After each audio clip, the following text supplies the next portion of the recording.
So mga ka-G, meron na naman tayong ayusin na printer ngayon. Pinadala dito kanina. Mag-testing tayo mga ka-G kung ano pong problema. So mga ka-G, tingnan ako. Yun, testing tayo mga ka-G. Yan mga ka-G, hirap kumain ng papel. Yan oh. Hirap kumain ng papel mga ka-G. So ang ibig sabihin nito mga ka-G, pud-pud na yung pick up roller niya. Kaya tara mga ka-G, tingnan natin.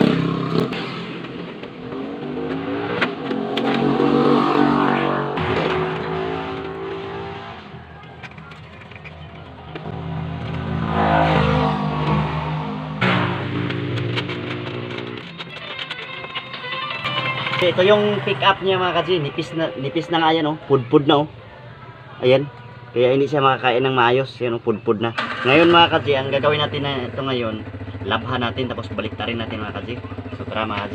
Ito na, nilabhan na natin tapos ito kitang-kita na yung pudpud niya oh, yan oh, manipis na. Yan oh, kitang-kita manipis. So ngayon mga ka-G, dito naman natin ilipat. Kasi kanina ito yung kumakain ng papel, dito naman nililipat natin mga ka-G. So tara mga ka-G. Yun, pasok na mga ka-G. Yun oh. Tapos mga ka-G, balik natin.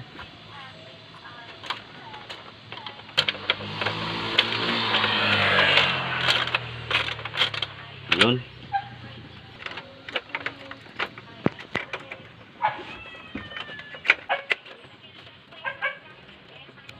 Ito pala yung sensor niya mga ka-G. Yan oh, ang liit. Spring oh, sensor. Pag nawala ito mga ka-G, wala na talaga. Walang pag-asa maayos yung printer mo. Kailangan mga ka-G, meron ka ding isang ganito para pag ikabit mo dito yung sa likod, mabilis na ikabit. Yan o.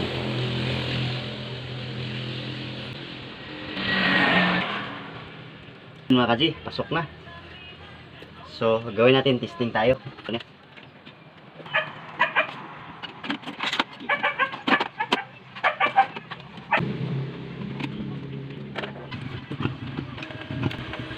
Okay na siya mga ka-G, kumain na siya ng papel. Ang kaso, kung mapapansin nyo, ayan o, puro colored lang yung piniprint niya. Ayan o, wala siyang black dito. Dito yung black eh. So ang gagawin natin mga ka-G, dalawang option kasi nito. Kung hindi sira yung damper niya, kung may ink pa ba, o kaya board. Tapos baka nag-lock sa purge assembly niya, o kaya singaw yung capping. So tara mga ka-G, check natin lahat.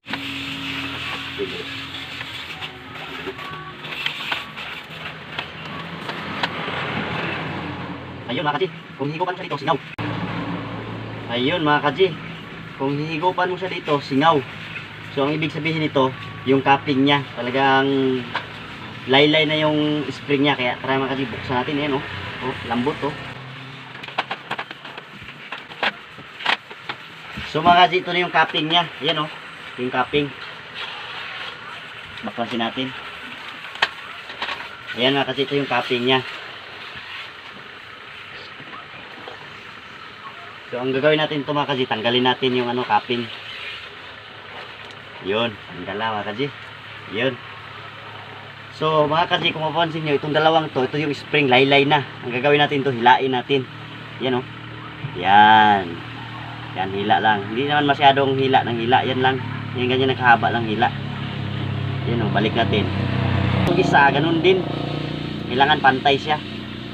Yan, hila din tayo. Yan. Yan, kailangan pantay din siya. Yan o, pantay na pantay na. Tapos balik natin mga ka-G. Yun. Tapos balik natin yung capping niya. Ito yung capping eh. Yun mga ka-G. Okay na. Ayan mga ka-G, hinigupan na natin siya. Ayan na, may ink na siya lumabas. Hindi na katulad kanina, pag higupan natin siya, singaw. Ito, meron na siyang ink. Yan mga ka-G. So balik natin kung may black na.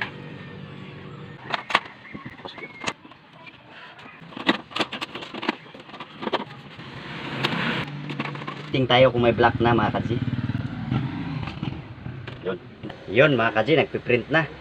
Hintayin natin lumabas mga ka-G. Yan. Yun o. Ayun mga ka-G. May black na po siya. Ayun o, ang ganda. Yun. Yan oh, black oh, kumpleto na mga ka-G. Salamat pala sa lahat ng sumusuporta sa mga followers ko dyan. Thank you sa inyong lahat. God bless you. Pag-ibig.